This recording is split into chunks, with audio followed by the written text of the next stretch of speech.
اور نہ ہی آئندہ 100 سالوں میں کوئی کھلا سکے گا۔ عاشق حسین نے ایک بھرا ہوا خوانچہ مولوی صاحب کے گھر بھی بھجوا دیا۔ خوب دعائیں ہوئیں اور مرحوم کو شہید کا درجہ بھی عطا ہوا۔ اگلی صبح فجر پڑھ کر بھری مسجد میں مولوی صاحب نے عاشق حسین کو مخاطب کیا، بھائی عاشق حسین، رات کو تو بڑی عجیب بات ہوئی۔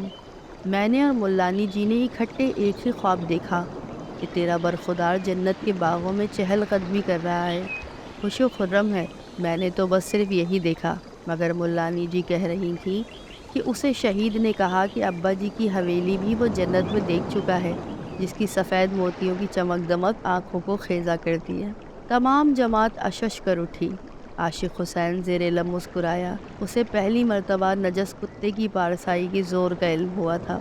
واقعی جنت کا ہر راستہ پیٹ سے گزرتا ہے اور جہنم بھوک کی پیداوار ہے۔ عاشق حسین نے دل ہی دل میں ان چاروں کتوں کا شکریہ ادا کیا کہ نجس ہونے کے باوجود اس کی انا اور دین کو قائم رکھا، اس کے بیٹے اور اسے جنت تک لے جانے کا سبب بنے۔